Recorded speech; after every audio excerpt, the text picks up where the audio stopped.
Olá, seja muito bem-vindo. Quando alguém investe em CDB, está fazendo algo muito parecido com o que acontece todos os dias no sistema financeiro. Sabe o que é? Emprestando dinheiro para um banco. É, esse banco usa o recurso para conceder crédito a outras pessoas e empresas e, em troca, paga juros a quem emprestou. Esse é o funcionamento básico do CDB. O nome pode parecer complicado, mas a lógica é simples. O banco precisa de dinheiro para operar. Em vez de buscar esse dinheiro apenas em grandes instituições, ele também capta recursos diretamente das pessoas físicas, ou seja, nós aqui, né, os réis mortais. O CDB é um instrumento usado para isso. Você entrega o dinheiro hoje e o banco se compromete a devolver esse valor no futuro, acrescido dos juros. Funciona como quando uma instituição precisa reforçar o caixa e propõe um acordo claro. Recebe agora e devolve depois com uma remuneração definida. Quem investe aceita porque sabe quem está recebendo o dinheiro, por quanto tempo ele ficará emprestado e como será pago o retorno. Tudo já é previamente definido. A remuneração via juros é o pagamento pelo uso de seu dinheiro. Quanto mais tempo o banco fica com esse recurso, claro, maior tende a ser o juro oferecido. Além disso, os bancos diferentes, eles geralmente oferecem taxas diferentes, né? Bancos maiores, por exemplo, costumam pagar menos, porque já tem mais credibilidade. Bancos menores, para atrair investidores, costumam oferecer juros mais altos, para ser uma forma de atrativo, né? Um exemplo comum ajuda a entender. Imagine dois bancos oferecendo CDBs, tá?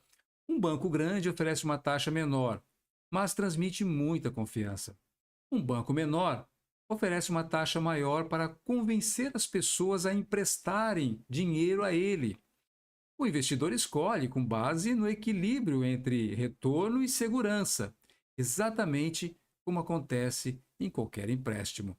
Diferente da poupança, no CDB, o dinheiro não fica parado lá, ele está sendo usado ativamente ali pelo banco para gerar negócios, né? E por isso, a rentabilidade tende a ser maior do que as aplicações tradicionais. Ao, ao mesmo tempo, o investidor ele precisa respeitar as regras do contrato, principalmente a questão do prazo. Outro ponto importante é entender que CDB é um investimento de renda fixa. Mesmo que o valor mostrado na tela possa variar em alguns casos, a lógica continua sendo, claro, a do acordo inicial, tá?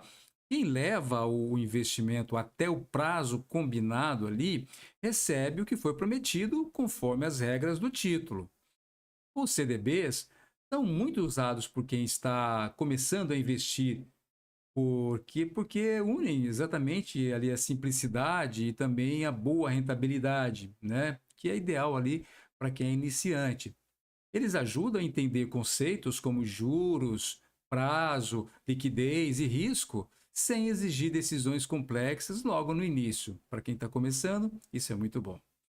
Em essência, investir em CDB é colocar o dinheiro para trabalhar dentro do sistema bancário, com regras claras e retorno previsível.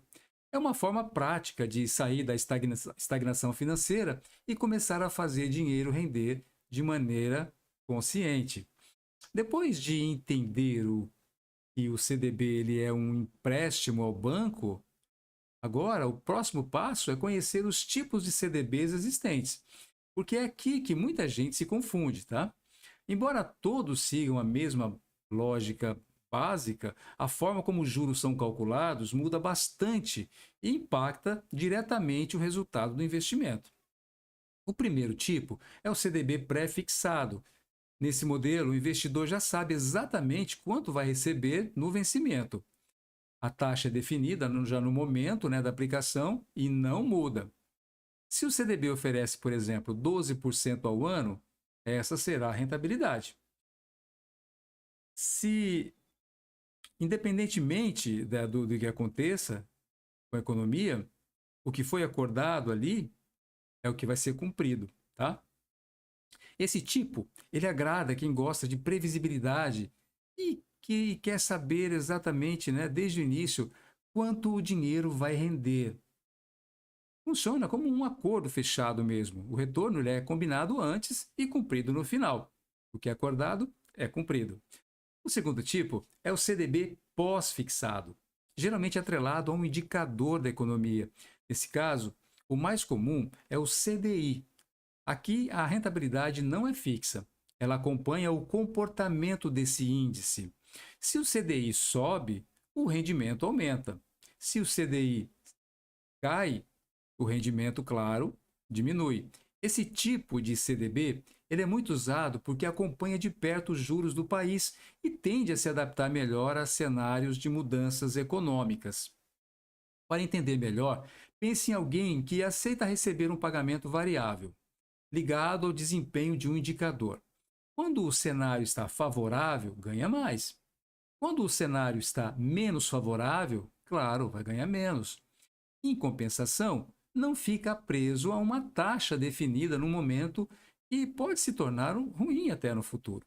Então, dentro dos pós-fixados, o mais popular é o CDB atrelado ao CDI, geralmente expresso como um percentual, como 100% ou 110% ou 120% do CDI, por exemplo.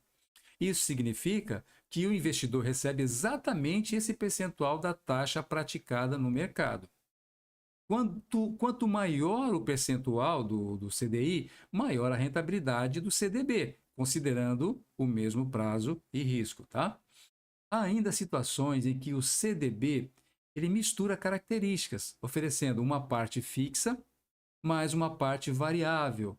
Mas para quem está começando, entender esses três formatos principais já é o mais que suficiente. Tá? Na prática, a escolha entre pré-fixados e pós-fixados depende muito do cenário econômico e do objetivo do investidor. Quem acredita que os juros vão cair costuma preferir travar uma taxa pré-fixada. Quem acha que os juros podem subir ou quer mais flexibilidade costuma optar por um CDB atrelado ao CDI. Né? O mais importante é perceber que não existe um tipo melhor de CDB em termos absolutos. Não, existe o mais adequado para cada momento, né? E para cada objetivo. Saber identificar essas diferenças já coloca o investidor iniciante muitos passos à frente de quem aplica sem entender o que está fazendo. Pode ter certeza. Para avaliar se um CDB é bom ou ruim, é essencial entender como medir a rentabilidade e com o que ela deve ser comparada. No momento da de renda fixa, perdão, no mercado de renda fixa, existem dois grandes referenciais que funcionam ali como termômetros, tá? Que é o CDI e a taxa Selic. A partir deles, fica mais fácil comparar CDBs com outras alternativas como o Tesouro Direto, por exemplo. O CDI é a taxa utilizada nos empréstimos de curtíssimos prazos, né, entre os bancos, a negociação entre bancos. Na prática, ele acompanha muito de perto a Selic, que é a taxa mãe de todas. Por isso, quando alguém vê um CDB pagando 100% do CDI, está dizendo que o rendimento será praticamente igual ao juro básico da economia. Se o CDB pagar 110 ou 120% do CDI, significa que ele vai render mais do que a média do mercado, entende? A Selic, por sua vez, é a taxa básica definida pelo Banco Central, como todos sabem. Ela serve como base para diversos investimentos, especialmente os títulos públicos. O Tesouro Selic, por exemplo, acompanha diretamente essa taxa. Por isso, quando a Selic sobe, tanto o Tesouro Selic quanto os CDBs atrelados ao CDI tendem a render mais. Uma comparação simples ajuda a clarear. Imagine que um CDI esteja em 10% ao ano, tá? Bom, um CDB que paga 100% do CDI renderia algo próximo a esses 10%. Se outro CDB paga 120 do CDI, ele entregaria cerca de 12% ao ano, correto? Já um Tesouro Selic ficaria muito próximo dos 10%, com pequenas variações. Então, nesse cenário, o CDB, como percentual maior do CDI, se destaca em termos de rentabilidade. Porém, a análise não pode parar aí. É preciso considerar prazo, liquidez e impostos também que incidem, né? O Tesouro Selic, ele costuma ter liquidez diária com baixo risco, enquanto muitos CDBs exigem que o dinheiro fique aplicado por mais tempo para alcançar aquela taxa maior, que é de praxe. Funciona como comparar duas formas de guardar dinheiro. Uma permite acesso quase imediato, com rendimento estável, a outra oferece um retorno maior, mas pede paciência e compromisso com o prazo. Quem aceita esperar é recompensado com juros mais altos. Outra comparação importante envolve os CDBs pré-fixados e o Tesouro pré-fixado. Ambos permitem saber o retorno exato no momento da aplicação. A diferença costuma estar na taxa oferecida e nas condições de resgate. Em muitos momentos, bancos oferecem CDBs pré-fixados com taxas superiores aos dos títulos públicos equivalentes, justamente para o quê? Para atrair investidores. Na prática, o CDB costuma ganhar do Tesouro Direto em rentabilidade, mas isso só acontece quando o investidor aceita abrir mão da liquidez imediata e escolhe bons emissores, né? Já o Tesouro costuma ser preferido por quem prioriza simplicidade e acesso rápido ao dinheiro. Entender essas comparações evita decisões baseadas apenas no nome do investimento. O que importa é quanto ele rende, em que condições e para qual objetivo. Esse olhar comparativo transforma o investidor iniciante em alguém muito mais consciente e estratégico, claro. Um dos grandes diferenciais do CDB, especialmente para quem está começando, é a segurança adicional oferecida pelo FGC, ou seja, Fundo Garantidor de Crédito. Esse mecanismo protege o investidor caso o banco emissor enfrente ali problemas financeiros, funcionando como uma espécie de rede de segurança, quase como um seguro, né? O FGC ele garante até 250 mil por CPF e por instituição financeira, incluindo aí o valor investido mais os rendimentos acumulados, tá? Isso significa que, mesmo que o banco não consiga honrar o compromisso, o investidor recebe de volta até esse limite, claro, né? Ele não fica na mão. Para muitas pessoas, essa garantia é o que transforma o CDB em um investimento seguro, mesmo quando o banco é menor ou menos conhecido. Você tem essa espécie de segurança, né? Que é o FGC, o Fundo Garantidor de Crédito. Imagine o FGC como um seguro para o seu dinheiro. É como se tivesse colocado seus recursos em uma caixa forte e, se algo acontecer com o banco, né, ou a instituição que você está usando, garante a devolução de parte significativa do valor aplicado. É importante lembrar que, acima desse limite, a proteção não se aplica. Então, se você tem 250 mil e o banco quebra, você recebe tudo, mas se você tiver mais, você recebe apenas os 250 mil. Tá? Por isso, investidores que aplicam grandes quantias, eles precisam dividir os recursos entre diferentes bancos para manter a cobertura total. É uma estratégia. Além disso, o FGC cobre não apenas CDBs, mas também as LCIs e as LCAs e outros também, tá? Investimentos bancários, claro, e outros investimentos bancários semelhantes, tá? Com as CDBs e LCI e LCAs. Isso aumenta a flexibilidade do investidor para diversificar sem abrir mão da segurança, né? E isso é muito bom. É garantido por lei.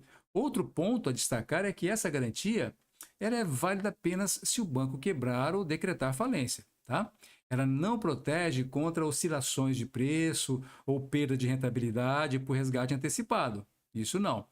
Ou seja, ela é uma proteção contra o risco de crédito do banco, mas não elimina todos os riscos do investimento, tá? Um exemplo prático, se você investe, por exemplo, 200 mil em um CDB de um banco médio e ele enfrenta problemas financeiros, o FGC garante que você receberá integralmente o valor aplicado. Se, por outro lado, você investisse 300 mil, apenas 250 mil estariam garantidos. O restante ficaria exposto ao risco do banco.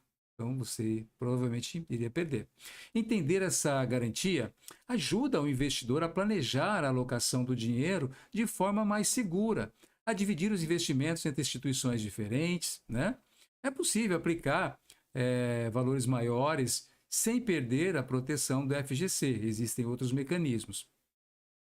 Em resumo, o Fundo Garantidor de Crédito oferece tranquilidade e segurança para quem investe em CDB.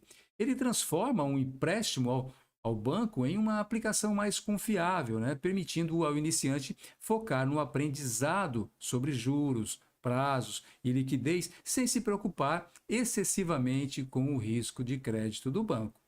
Essa segurança faz do CDB um dos investimentos mais populares entre quem está começando a construir patrimônio. Mesmo com a proteção do FGC, investir em CDBs exige atenção a riscos e também a liquidez, especialmente para quem ainda está aprendendo. Esses fatores determinam se o investimento será tranquilo ou se pode gerar frustração, principalmente se o dinheiro precisar ser usado antes do prazo combinado. O primeiro ponto é o resgate antecipado. Muitos CDBs exigem que o investidor mantenha o dinheiro aplicado até o vencimento. Caso precise retirar antes, infelizmente é comum que a taxa de juros seja reduzida ou que o banco permita o resgate apenas em condições específicas. Isso significa que o valor recebido pode ser menor do que o esperado.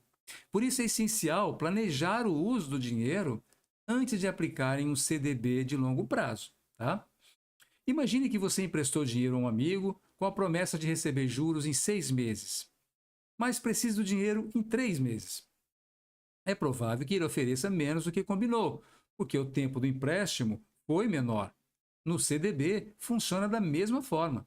O retorno depende de cumprir o prazo acordado. O segundo ponto é o prazo. CDBs podem ter vencimentos que variam de poucos meses a vários anos, tá? Quanto maior o prazo, maior tem de ser a taxa oferecida, porque você concorda em deixar o dinheiro preso por mais tempo, né? Isso é mais vantagem para o banco. Quem precisa de liquidez imediata deve optar por títulos de curto prazo ou pós-fixados, que permitem resgates mais flexíveis. O terceiro ponto é o tamanho e a saúde do banco emissor. Bancos menores frequentemente oferecem taxas mais altas, claro, para atrair investidores, mas isso também implica maior risco, então fique atento. Mesmo com o FGC, valores acima de 250 mil não estão garantidos, como nós já dissemos aqui, e um banco pequeno pode ter dificuldades de cumprir os prazos ou condições do CDB. Avaliar o banco emissor é essencial para equilibrar o retorno e segurança. Além disso, liquidez não é absoluta. Alguns CDBs não permitem vendas antes do vencimento, ou o banco pode oferecer resgate apenas em datas específicas, vai depender do caso. Por isso é fundamental alinhar o prazo de investimento com a necessidade real de usar o dinheiro, e isso cabe a você. Em termos práticos, um investidor iniciante pode adotar duas estratégias, tá? Usar CDBs de liquidez diária para emergência e dinheiro que pode ser necessário, né, a qualquer momento, e aplicar em CDBs de prazo mais longo para objetivos definidos, aproveitando os juros maiores. Então, é quase que uma estratégia híbrida e você pode fazer uso dela também, tá bom? Bom, em resumo, os CDBs exigem atenção a resgate antecipado, prazo e características do banco emissor. Com o planejamento, é possível equilibrar segurança, liquidez e rentabilidade, tornando aí o CDB um investimento confiável, mesmo para quem está começando a investir. Ok? Até a próxima.